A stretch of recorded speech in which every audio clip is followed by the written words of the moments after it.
and he finds the army before it really can start moving in. So a decent amount of these Banelings are going to go down, but the blinding cloud on the front line of tanks is nice. Problem, there's a second, there's a third line of tanks here.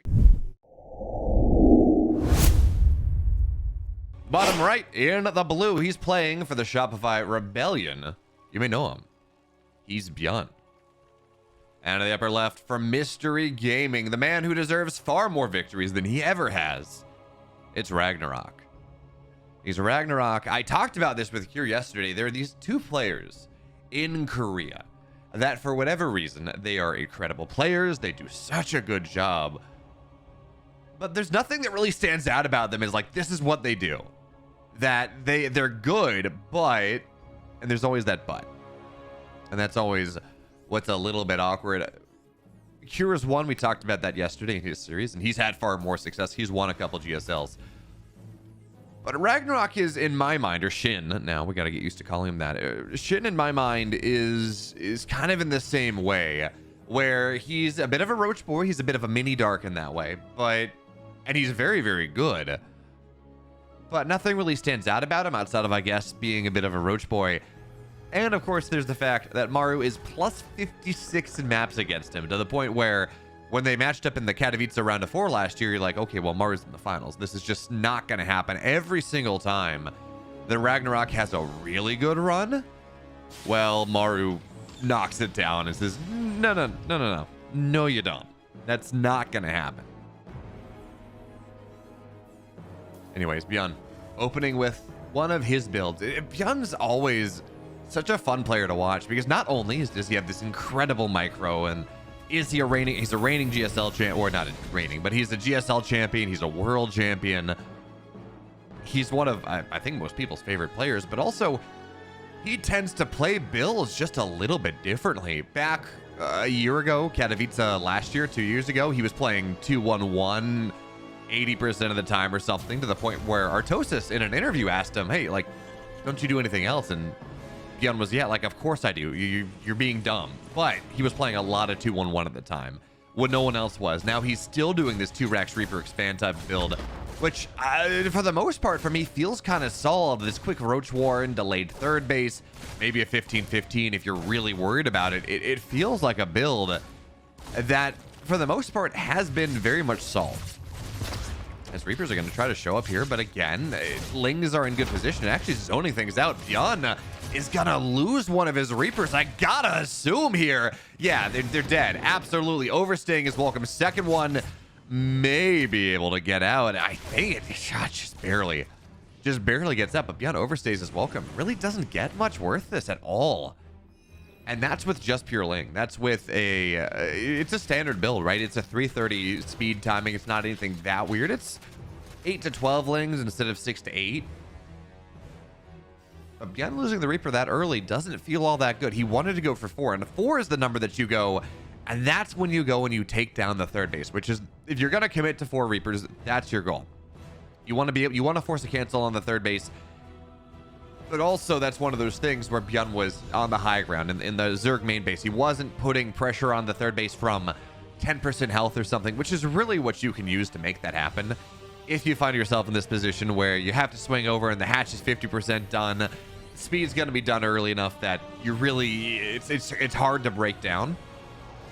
But if you start their damage early, you absolutely can force it down before speed is done in a significant enough way. Links are done in a significant enough way for the Zerg to be able to save it. So Byun doesn't get much of anything, doesn't get to third base. He's got his own third base on the way, and if you're a Byun fan, the one thing that you're very happy about is that he's on the right side of the map. So his add-ons, his reactor, his tech lab are hidden behind the wall. This is not something Ragnarok can't use. This clutch of Lings that he built very early on to defend against the Reapers, but he cannot use that to go and delay stim.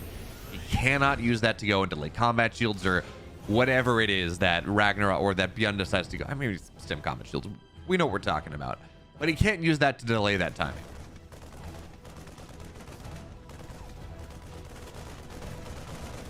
And behind this, Byun has turned this into a 3-base 2-1-1. So Marines are on the way, or excuse me, Medevacs are on the way. Stim 80% done. It's a little hard to tell from the clean feed. That's always the fun thing. I'm looking at the production tab and it's a 1080p feed, but I'm looking at it. It's on a 4K monitor and it's just, Anyway, 10 seconds from completion now on the stim. Beyond, he's going to have those Reapers for a couple KD8 charges to really mess with the Lings as they pop across. And it's about 12 Marines or so. It's not quite a full medevac of Marines, but it's close enough. And Byun's going to try to get active on the map with this. His army supply is pretty equivalent to the Zerg players, especially when we take Queens out of it. Ragnarok now is building a bunch of Roaches. And that should mean that Byun's not going to get a ton here. The Roaches will be done by the time the Marines show. Certainly by the time the medevacs find their way onto the other side of the map as well. But getting an Overlord is always really nice. So 3 more Roaches on the way. Roach speed getting started here. And what we're looking for as we wait to see what's going to happen is A, Evo Chamber timing, because I don't know if Ragnarok has the Evo Chambers or not. And B, what does he get out of them? Does he get melee upgrades? Does he get a ranged upgrade? Excuse me, Evo Chambers were done. But now Byun's going to drop in the main base, and most of the units are going to get out very quickly, but not quite quick enough. So the Roaches, the Lings, they get on top of that. Byun's first bit of aggression, it gets an Overlord. Keeps Roaches in the main base. Just things like that. Not a ton else. So he's going to continue to poke around a little bit. And in fact, again, I missed this, so I'm not totally sure. And unfortunately, I'm not in game, so I can't check. But I'm not sure if Ragnarok's on single Evo or not, as he gets a Queen. Very nice there, Byun. But I'm not sure whether Ragnarok's on one. Okay, I can't read the production tab. There's the second Evo. So Ragnarok really cutting corners here on the gas to make sure that he can put himself up into the late game, into the Hive as quick as possible. The Hive's going to get started right around the 7-minute mark or so, 7:15, depending on how quickly he's out of the infestation pit. And I think part of this is interesting that to see that you go Carapace into some sort of attack upgrades delayed. First of all, you know Byun's in this pseudo 2-1-1. You know he's going to have pressure on the map, so maybe a couple more units on the map early on, that's fine. But also, it gives you this opportunity to figure out what exactly it is that Byun's going for. Do you need Ling Bane? Is that your answer? Is that what you need to defend the Terran build that's happening? Is it going to be very heavy tanks or something? Is it just going to be Bio right now and go to Widow Mines, and then Roach Ravager is totally fine? By delaying that Evo, you delay the decision that you have to make, and then eventually you're going to eventually go into, in this case, +1 melee, going into an Ultra Cavern, I assume, is kind of what it looks like Ragnarok wants to go here, based on the Baneliness going down more than anything else. But Ragnarok just delayed the decisions that he had to make. That really is the long and short of it. Now, Carapace is done. +1 melee before the second Carapace upgrade is really kind of interesting, actually, as Ragnarok just, again, continues to poke around, and his creep spread is really nice. Byun's been nipping at his heels, nipping at the edges, trying to take spoons out of the Zerg player, but Ragnarok's been shoving it right down the middle. That is a lot of creep right up on top of Byun's third base, but he's got a lot of bio right here, and Biles, he's got stamina. He's not really gonna, he shouldn't at least not take too much damage from that one. So creep spread gets delayed, kites away a little bit, a Marine or 2 die. That's fine as Byun continues to look for drop pressure. But that's the benefit of going Roach Ravager Ling Bane. That's what Byun's dealing with right now, is this drop doesn't get anything. One of the benefits of going Roach Ravager Ling Bane like this is that Roach Ravager by itself is a powerful front-to-back composition. It's really strong in the early to mid-game. You max out fast. You have all of this power available to you. However, as another drop tries to find value, and Byun is just shut down here, but it's an object lesson. However, when you add Ling Bane on top of it, that can actually go and respond to whatever the Zerg player is doing. So for now, or whatever the Terran player is doing, it can respond to drops a lot quicker. So it's, you have the powerful front-facing army, you have the Lings and the Banes everywhere, you got a couple spores in random spots.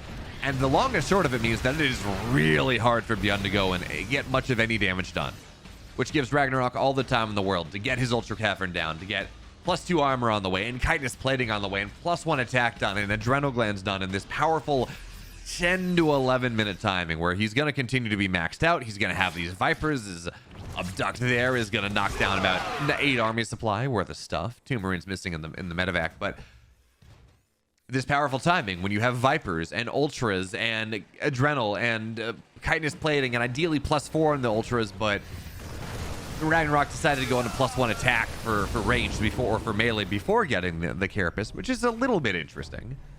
That's not what you generally expect. really the long and short of this game now is that Byun has been playing defensively for the most part. He's been sitting back at home. He's got 2 drops, and that's been something, but at the end of the day, not a ton. As he's got his 2-2 done now, concussive shells done as we speak, and 3-3 on the way. So as Byun maxes out, this is, we got to assume that this is the time we might start to see him do things, but Liberators are on the way. He's adding in the Ghosts. He's getting ready for Ragnarok to attack into him, and he finds the army before it really can start moving in. So a decent amount of these Banelings are going to go down, but the blinding cloud of the front line of tanks is nice. Problem, there's a second, there's a third line of tanks here. And yes, 14 SCVs go down. But Byun's very happy with this, even as he is supply blocked, because he's got a drop on the other side. That theory, I was going to say that should get a lot done, but I guess not. Too many Lings, too many Roaches on the reinforcements are going to knock this down. So Byun, he's massively supply blocked. 154 out of 147. Lost all of the supply depots that were allowing him to produce anything. That means that Ragnarok, he gets to go again. More Vipers on the way. Adding in Ultras this time. His +2 attack's going to be done soon. Ultras are going to have speed this time. So that first attack got a lot of damage done. Byun didn't have the instant or the very quick remax because he lost 5, 6, 7 supply depots and didn't have, it wasn't oversupply. As another drop will go down. So it's not the end of the world for Byun, but if we look at his supply right now, he's not too happy about it. It's 74 army supply, and yes, some of this is fake because it's Ultras and it's Roaches and it's Ravagers, and those are not the most supply efficient units. Not by a long shot, but jeez, Byun does not want to get dropped. It doesn't, well, it's not even a drop really. Doesn't want to get nidused at all. And I guess the infestation pit was sniped. Okay, I missed that. But Byun does make it hard, a little bit harder for Ragnarok as we go even later. Of course, having the infestation pit is so nice as the Zerg player, because infestors, eventually the Terran army gets to a point where it's really hard. It is tremendously hard for the Zerg player to fight in front-to-back compositions. Just Ghost nullify everything, and it just gets really hard. EMPs on the Vipers are not really going to land. 1 Viper remains. Do we have any more EMPs? Looks like the answer is no, but this tank line is so strong. That being said, Ragnarok doesn't care about the tank line, doesn't care about fighting back to where Byun is. He'll just take the planetary back up, go again. Now this time, though, Byun only lost 4 SCVs on the top of it, didn't lose too much of his army on the top of it. So even as, yeah, he lost a decent amount. Even as he's not the happiest camper in the world, not that big of a deal. All things considered, he still has 4 bases. He's floating an orbital on over, and notice what Byun's doing here. This is an orbital. It's not a planetary. And this is something that really Byun will do more than any other Terran, and he does it for a couple of reasons. First and foremost, it's a little bit quicker to build if you already have an orbital done than to float a command center over and turn it into a planetary. But secondarily, if a bunch of Banelings are running onto your base, you can just go and lift the orbital, and yeah, maybe SCVs go down, but yeah, you're gonna have mules, and B, the SCVs can get pulled away. If you're on top of it and you're fast, and Byun is very fast, theoretically you lose less value, and then you drop a planetary next to it just to fortify the position, but that's a less promising target because the Terran player's not mining from the planetary that's been placed there. So it's a little bit more optimal if you can if you're fast enough to pull it off, which means that if you're watching this, you probably shouldn't, but if you're Byun, yeah, sure, go for it. The Ragnarok with this heavy mineral bank, not a lot of gas in the bank right now though. He's mining 1,600 a minute, so that's always very nice, but not enough gas, certainly not enough gas. This drop is not going to get anything done. Byun, just so prescient, understands what's happening here. He's going full Fortress Terran at this point, and here comes Ragnarok once again. Tanks are sieged up in time, no planetary here, but you just lift the orbital, pull the SCVs away, and we can see why this is a problem. Byun's going to lose some of the command centers as they're getting started, but I just look at this. I'm hoping, I'm actually not sure. I think some of them died. I think most of those died. I don't think any were canceled. But even with that, the value is not found. Yeah, no, okay, one command center was killed. So that was the one at the front. But look at this value that's just not found. Ragnarok attacks into this just turtled up Terran. I mean, Liberators, tanks, Ghosts, everything as Byun rounds out his composition. Advanced ballistics, blue flame, building armor. mech upgrades, going on into everything, really, that he could possibly want. And Ragnarok, I do like this. Byun has his 5 bases. Yeah, sure, fine. Ragnarok's taking 2 bases out of Byun. And what that means by taking 2 of them, not just the 1, what that means is that it's going to be a lot harder for Byun to really contest this. Although that being said, Byun finds the 1 on the right side, and it is a kill, not a cancel. So you have to be careful there, as now Byun sacrificing just a couple SCVs to make his army supply that much bigger. And also setting up a pushing position. By dropping those missile turrets down, it means it's theoretically he can deal with the creep as goes cloak, snipe the overseer, back away. Oh man, Byun. He's so good.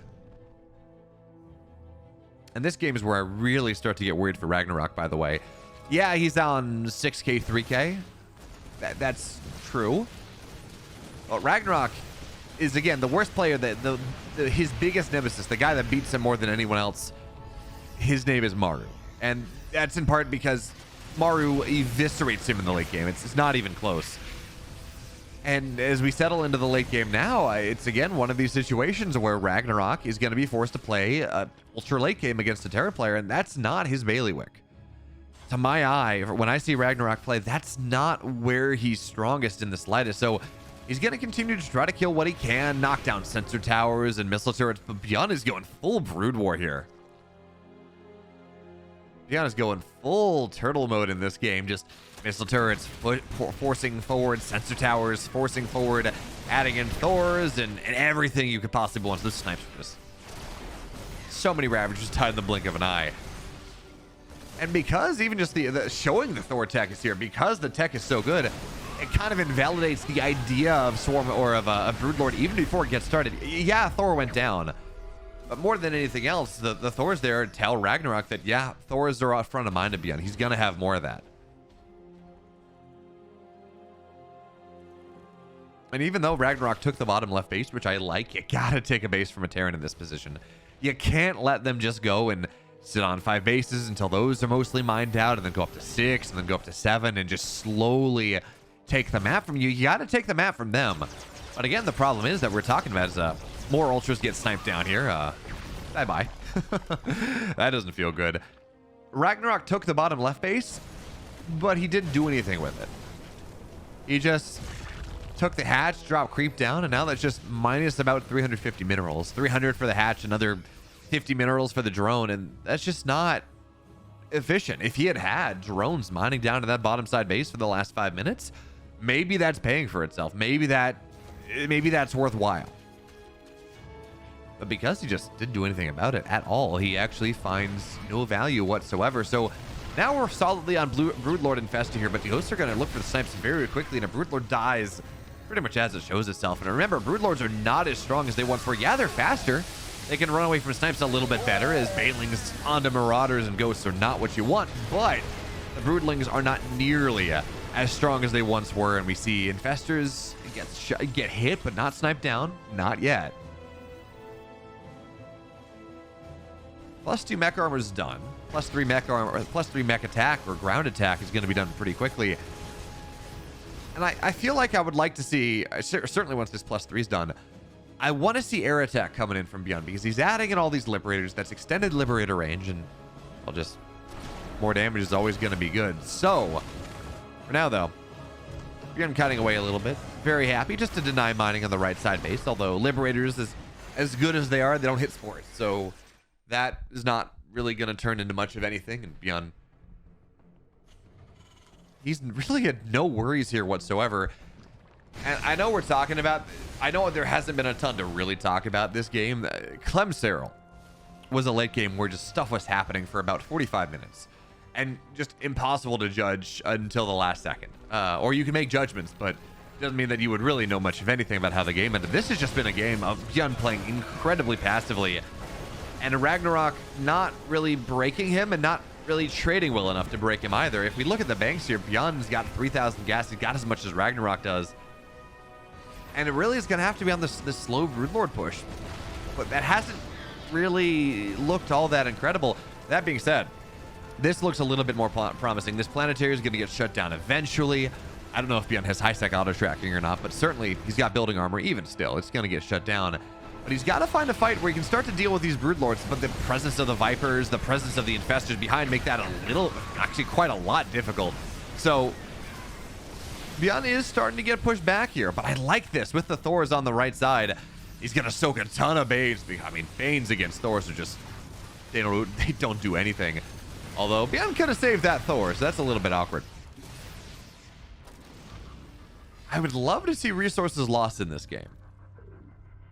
Technically, the overlay gives it to us on the right side if the overlord or if the observer decides to not select anything, but that's never gonna happen. So I'm pretty sure Byun's been trading better this game, but like the last minute or so has been decently Ragnarok favored. He's knocked a bunch of Thors down and really hasn't lost a ton as we're looking for the big fungals. We're looking for the big Neurals maybe, and now fungals on top of the Medivacs, but no blinding cloud. But that's a lot of dead ghosts going down. That is a significant amount of the spellcasters of this army of Ragnarok starting to fall. But here comes the fight in earnest here. Now Lings are going to join the fray. Now Baneling's on the fray, and the ghosts, they're not there. The Thors not fighting strong enough, and Ragnarok starting to shove through this army, and the Neurals on the backside means that this army, this composition, this fight from Byun is not going to work out all that well. But oh well, Thors, maybe.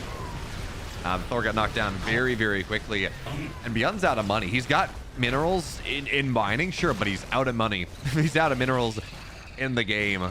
490 minerals on the map, 1,000 gas.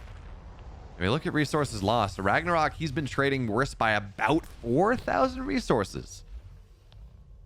In a late game TvZ, we take those. We love that. That is just fantastic.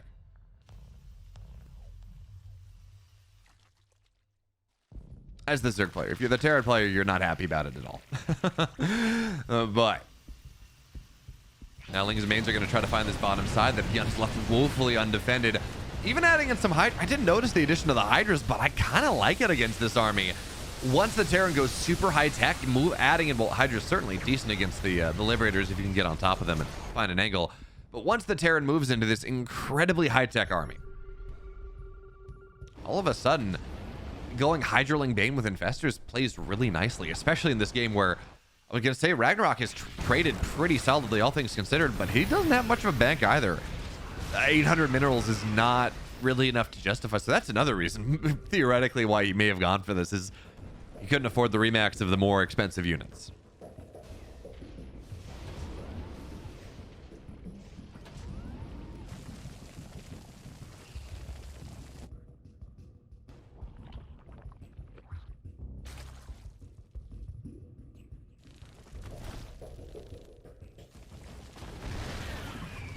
Now Byun's in a bit of a pickle. He certainly is dealing with Ragnarok space on the right side. Yeah, that's not going to go. That's going to be very difficult for Ragnarok to really get up, but he's maxed out. Yeah, sure he is, but he doesn't have much of a bank. And this army, I don't feel like it's nearly as complex as it once was. That being said, he's on about 160 army supply, and if he can just win with this army, Ragnarok doesn't have the mass remax idea that he would like to go for. Is up? A couple ghosts get sniped. Very nice there, Ragnarok. And seeing play like this almost makes you wonder, as we're going to see a Liberator go down now, makes you wonder why in the Serral series, Serral versus Clem, why Serral didn't try Broodlords at all. He got the tech for it, and he had the money for it, but he never got it.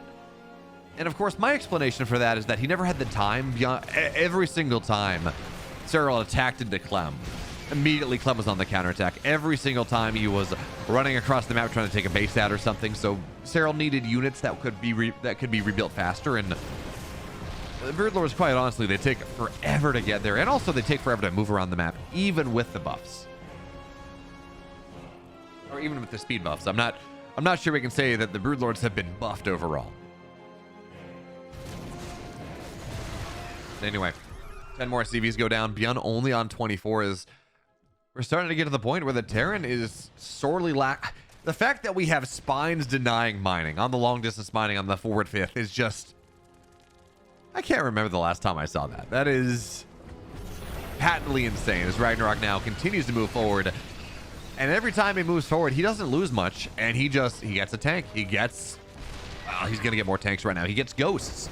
He knocks down whatever he wants, and this is where the point where Byun cannot afford to reinforce. 500 minerals a minute, 100 gas a minute, and even as snipes fall, I mean, this is just, it's the slow death of 1,000 paper cuts. Who knows? Maybe Byun gets lucky. Maybe this nuke goes and kills everything, but this ghost is just dead. So that ghost doesn't go off. That snipe doesn't go off. There's detection right there with the spores. And Byun is so afraid. His life would be so much easier if he could knock these spores down, if he could knock the spines down maybe. But he's so afraid of running forward into this army. He understands how dire of a situation he's in. His now ghosts are going to deal with this, but finally at least Ragnarok's mining from it. And yeah, tanks went forward to deal with the static defense, but let's be real, there are broodlords here. And broodlords mean that these tanks are not going to accomplish much of anything. Abduct on the Viper, well, abduct on anything in the sky. Army continues to fall, and Byun's 155 army supply is not. It's long and short of it. It's just not 155 army supply anymore. And he can't, again, he just cannot afford it. This is just too expensive for Byun at this point. And actually, we're at the point where, to be honest, I'm a little surprised Byun's not GGing out of the game. Oh, that's the fungal. Ragnarok's just looking for one big fight, looking for big fungals, and yeah, he gets EMP'd. That's not great, but it doesn't matter. Yeah, it doesn't matter. Not really. Even as the overseers go down, Ragnarok's got money in the bank. He's got 4,000 gas in the bank. He can build more overseers. That's fine. And he doesn't need to trade cost effectively in the slightest anymore. He just needs to grind this army down. Byun is mining on one base. Functionally mining on one base. And this is not, again, Cerro Clem, where one base is all that you need. One base is make or break, because Ragnarok's got the left side base. He's got the right side base. He's got one of Byun's own bases. Byun's not even mining from the left side base, really, because 3-3 cracklings are shredding it. And at this point, you got to figure that Byun's just thinking about what's going to happen in game number 2, because this is not feeling all that winnable. As the infestors are now forward as well. Byun's entire army moves right side because he has to. Because he needs to crack open another base. He needs to establish more mining. But what this means now is infestor goes down. Nice scan there, Byun. What this means now is Ragnarok holds the high ground, and any fungal he gets is a good one. Any of anything he gets is a good one at this point. Byun's gonna have to fight up the ramp into broodlords, into infestors, into hydroling bane. And even as some snipes fall, yeah, that's nice.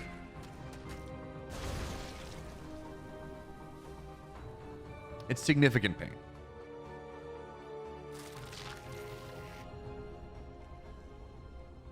So the question now is whether Byun can, first of all, find tremendous value. And that's a good start. Tremendous value with the ghosts. That's step one. Snap down all of the broodlords in the sky. Because while SHIN's army is big, and while his bank is solid for the game state, this is not impossible for Ragnarok to throw. This is not a game where if Byun is able to establish this right side base and start mining from it, as he's actually gonna have to pull some SCVs over to repair because the spores did so much damage. If Byun could take probably 2 really good fights.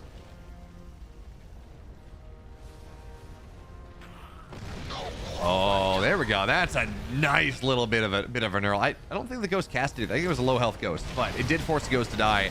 And now here comes Ragnarok on forward here. EMPs are not going to hit much of any. Well, they get the infestors on the right side now, but the one neural on the Thor forces everything to run away. Banelings get really solid connections. Liberators in the sky are going to fall. And actually, this should just do it. Everything else gets... They're going to burrow and run away. And yeah, the Thors are still here. Yeah, the ghosts are still here. And Ragnarok, that was not the most efficient trade by him. I mean, it just wasn't efficient at all. Ragnarok has about 1 more remax in it. Byun doesn't. But if Ragnarok takes 1 more fight like that, and actually, yeah, if Ragnarok takes 1 more fight like that, Byun can pull the impossible. He can force that miracle, although we see how starved he is. He's actually pulling a starport onto the front lines, not to do anything, not to build units. The goal of the starport here is just to build a wall, to build this opportunity for Byun to take another good fight, to make this comeback happen. And this infestor just sitting here. Nice scan there. Byun knocks it down. Doesn't give him the opportunity. If Byun takes this fight, it's a whole new game, and Ragnarok doesn't want to give it to him. Byun's exposed. He's on the map. The Thor is kiting away, but the Lings are just going to get right on top of them. And if Byun had taken the fight behind a wall, maybe it's possible. But as it stands, it was not. Ragnarok takes game number 1. Now the bottom left in the blue, he's down a game. It's Byun. And of course, in the upper right, playing tremendously well, is SHIN.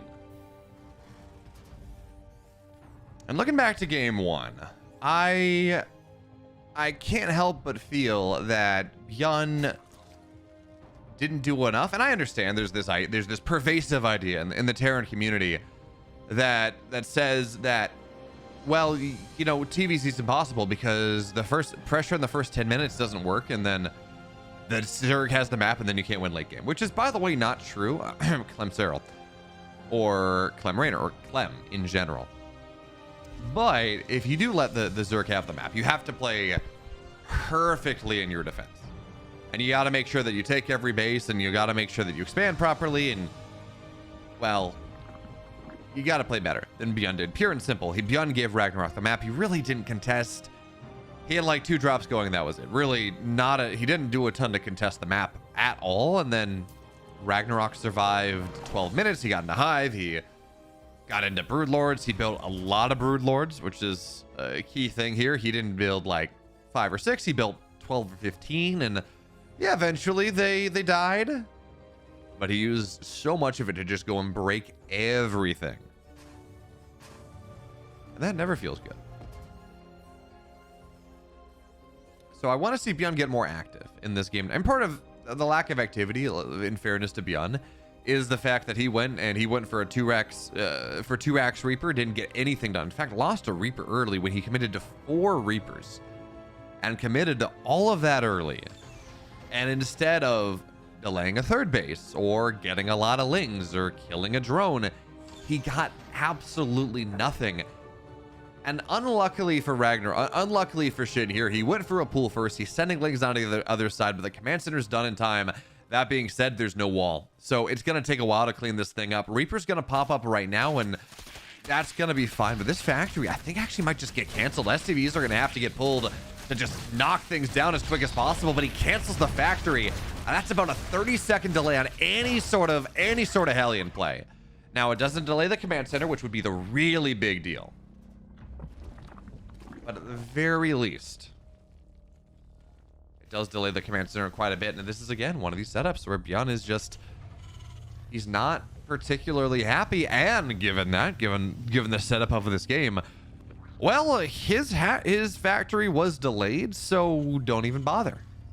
Don't even bother with the factory immediately afterwards. Drop a 2nd barracks, but turn this into a 3-base 2-1-1. Play the TY version, although actually, I guess it's not even the TY version, because the TY version of the 2-1-1 gets a factory and gets 2 Hellions on the map, and you use that to control creep and also to hide the idea that you're going for 2-1-1. But I like this out of Byun. I really do. He's recognized that his opponent has scouted his main base. He's recognized this. Knocks the creep tuber down. Very nice there, Byun.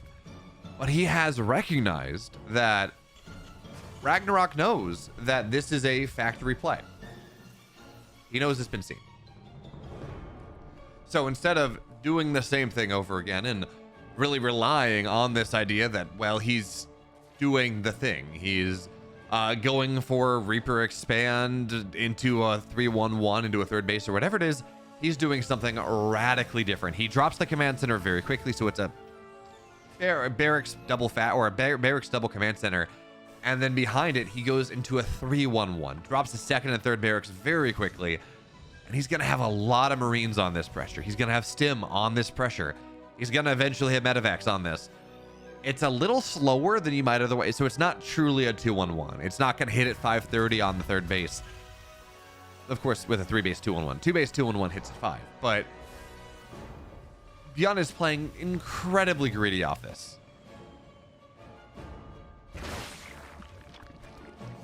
And what this means is, even as this is Byun's play to minimize any damage that he's taken, any sort of inefficiency, any losses that he's taken, it does mean that Ragnarok can take the entire map. He's building 10 drones at a time right now. He's going to be above 60 drones before 5 minutes, maybe. Close enough.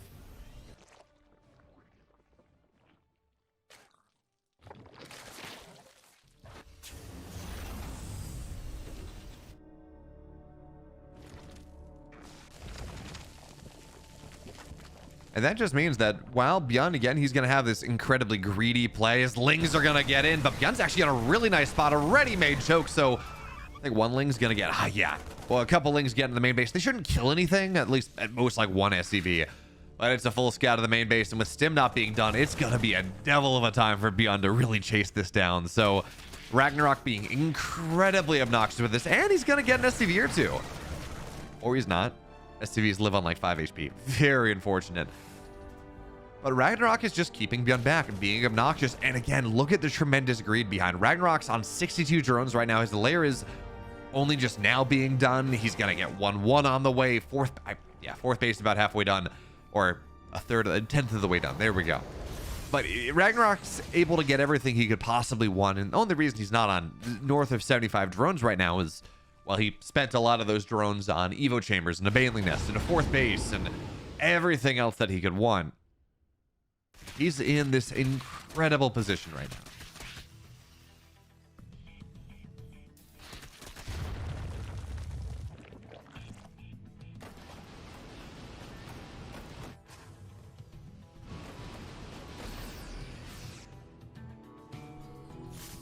But anyway, Byun finally able to get a little active on the map right now, but Lings are going to go for the surround. And Byun, that's a little bit, he splits his Marines.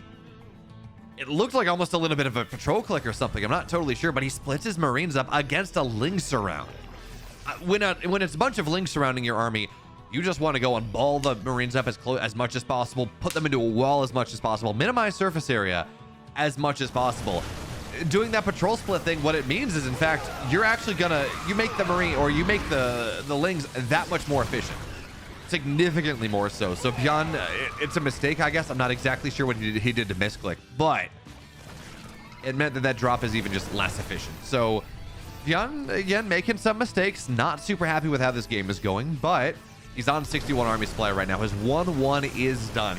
This is the timing he's been building up the entire game for as he tries to get on top of the queens. I would love to see him snipe these Banelings down, but he's not going to cancel the ones at the front line. Not really.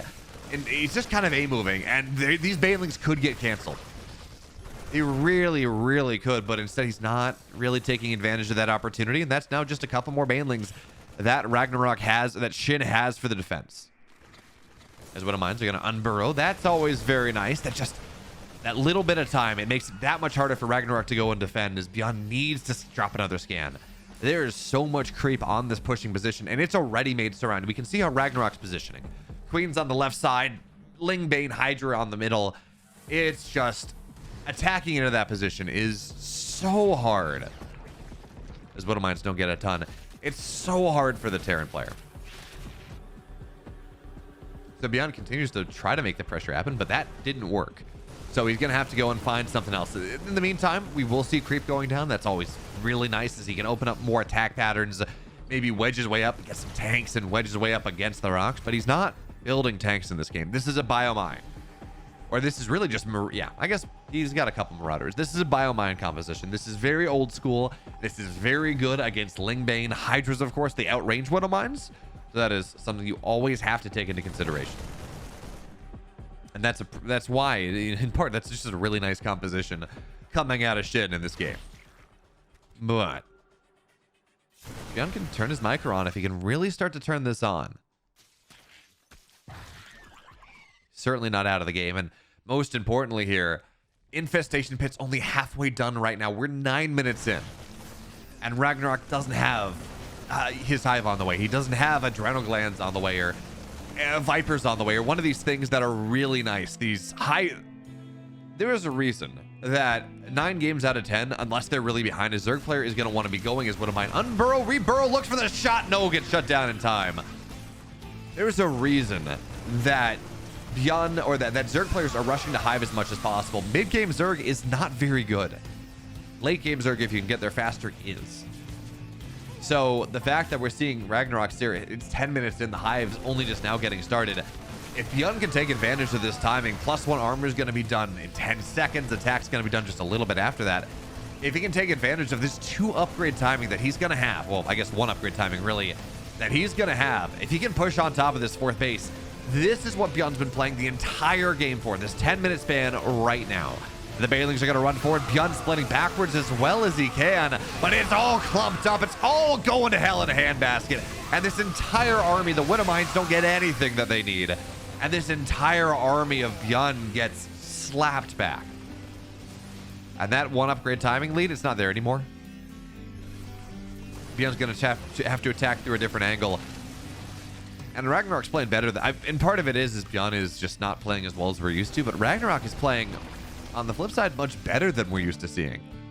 Ragnarok's playing, he's not just playing a roach tile. He's playing Hydraling Bane. He's doing very well. He's getting run-bys in. He's taking these really nice fights. He's not just going front to back like we're seeing a lot of Zerg players kind of default to right now. And now with these lurkers on the map as well, there's no lurker upgrade. Seismic Spines is not even done yet. There's no +1 ranged attack for the lurkers. So that is... The lurkers are not as good as they could be. Let's be real here. But they're doing a good job of shutting down the Terran mobility. Byun thinking about the triple drop on the north side. That will get canceled, but this surround is massive from Ragnarok. And from Ragnarok. And Byun can pick up about 30 on supply, 24 supply, 5 full medevac, 20, whatever it is. Just because he can do that doesn't mean that was a good fight. And just because he can do that doesn't mean the fight on the north side was any good. And just because he can do that doesn't mean that he's going to be able to hold on to this gold base super easily. And just because he does that doesn't mean he's going to be able to hold on to this drop on the north side either. Although I guess that's going to be true here. Byun now has solidly been forced back onto his side of the map. Lurkers forward. It's not an incredible lurker. Again, it's lacking upgrades. It's not doing a ton of damage. But Ragnarok holds the high ground. And because he can hold the high ground, theoretically, we should start to see him go and spread a creep out a little bit more. Although, I don't know that we're seeing the Queens do that just yet. Anyway, this drop is going to get dealt with. Medevacs go down. Spore survives, actually. And now Ling's on top of the planetary. And Lings are good, sure. But, I mean, the planetary is going to kill them off. But it is a nice scout, certainly. And Byun, he's going to have to hold this position now because Ragnarok knows what he's dealing with. If Ragnarok takes this fight, well, he's going to try to run straight across the map into the planetary. So Nidus gets dropped on the left side as well. So Ragnarok really trying to split Byun up here. These Widowmines? Okay, Ragnarok's going to be aware of that. He's going to split off and eventually clean the minefield. There we go. Oh, Widowmine? Not as bad as it could have been.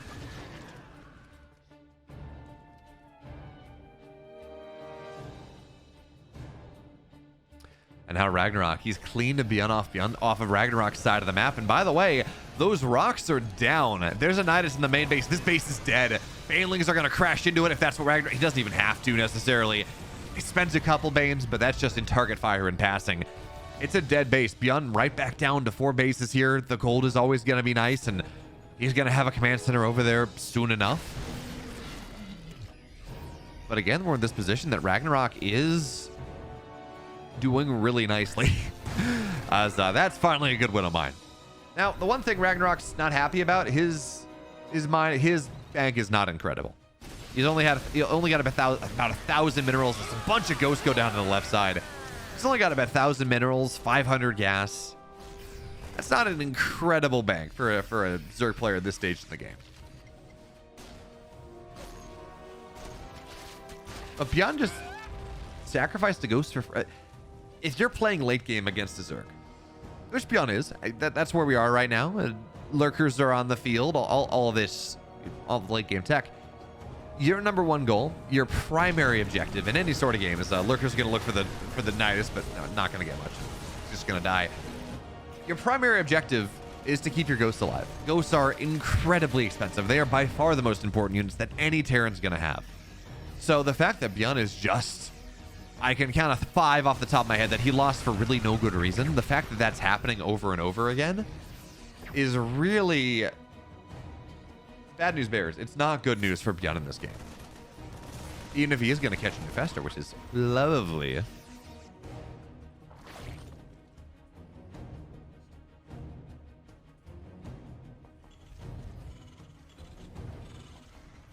And Byun has been able to retake the gold base, but you know, it's funny. My sense of this game was that Ragnarok was doing really well from a resources loss perspective.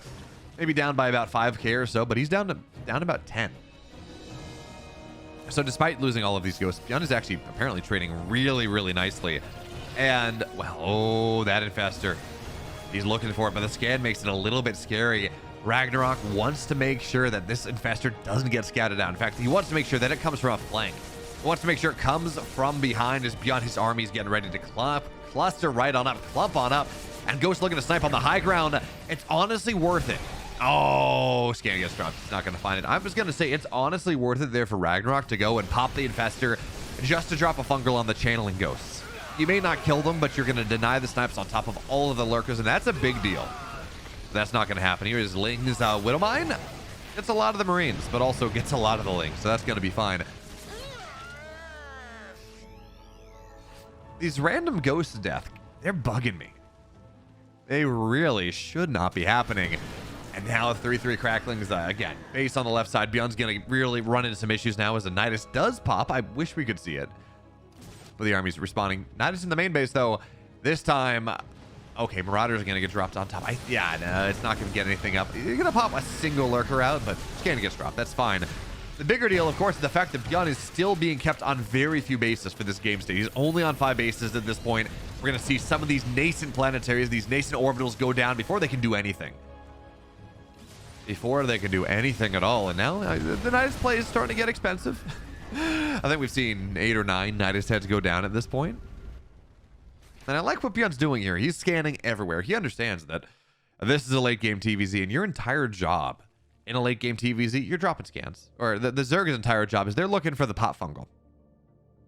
They're looking for the infestor to pop out of the ground, get the fungal, knock down the ghosts ideally, not allow them to do anything, get a second fungal as well, and that's how you clear the Terran out. So Byun is being very active with his scans, making sure that anytime he thinks there's a fight that's going to happen, he drops a scan on top of his army, drops a scan around his army.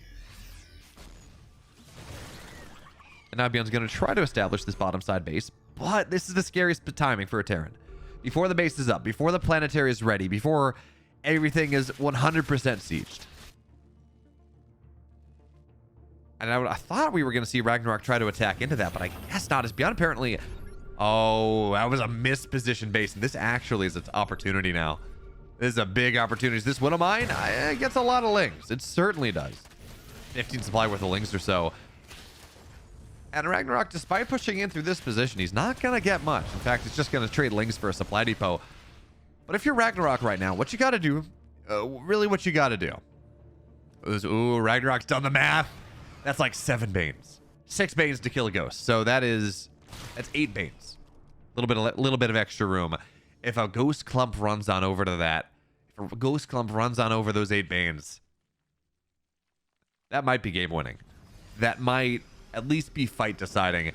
And the scan doesn't do anything. Now Ragnarok just thinks better of it though. He's like, okay, well my creep's here, so you're gonna scan there anyways. I guess I better run burrow. That's fine. Okay. So he's not gonna find that as now Byun. Again, the creep is getting a little bit too close for comfort. But as I was gonna say, Ragnarok has to make a decision.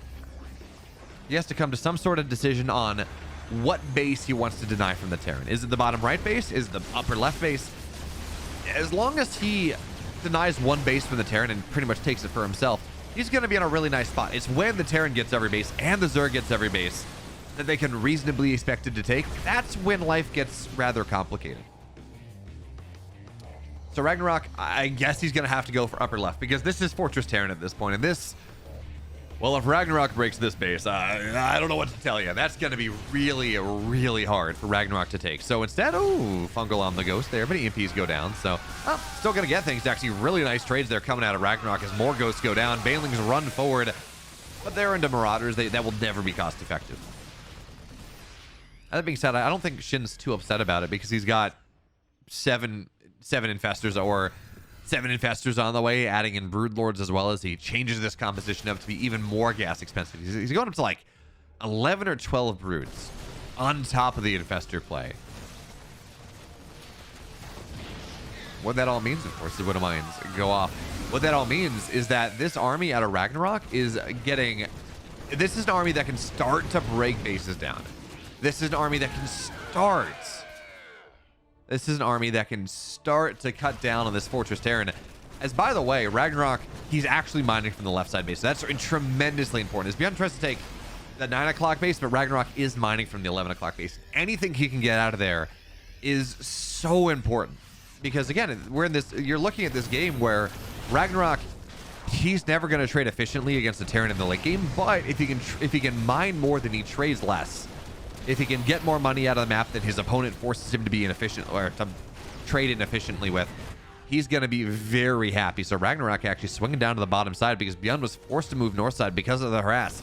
This is starting to do some damage. These ghosts are starting to do some damage, and a fungal only gets 2 of the ghosts though, misses them all. And now that's really, it's not great, but Byun, again, his bank is not there, and fungals go down once again. EMP is on the forward infestors, but there are still more fungals where that came from. These infestors have more time, they can buy more energy. And look at the respective banks, 4K, 4K for Ragnarok, or for 4K, 4K for SHIN. Byun doesn't have one. He actually has no bank whatsoever, so it's gonna be 4 medevacs, looks like, moving left side about, what is that, 40 army supply. Trying to find their way to shut down that left side base, but Ragnarok's already on top of it. He's sending, I don't know if this is enough lings though. Certainly not to clear the high ground necessarily. So that's a little bit awkward. I don't think that Ragnarok's going to be able to hold this base tremendously easily. As snipes are going to go down and some morphing broods, that's going to get canceled. And actually, that's a really nice news for Ragnarok. You would much rather lose the Broodlord as it morphs than once the Broodlord is done. Because once the Broodlord's done, I mean, that's a lot more gas, that's a lot more minerals. But if it gets killed while it's morphing, you actually get refunded. So that's a pretty decent deal there coming out of Ragnarok. He's very happy about that. But this army on the left side, this will deal with what what Ragnarok had to defend. It was like 10 lings, a couple banes, a spine.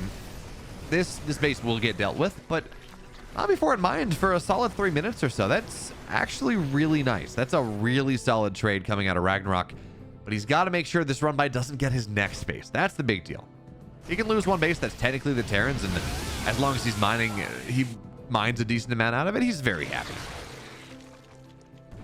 But if he loses one of his bases, it's a little bit dicier.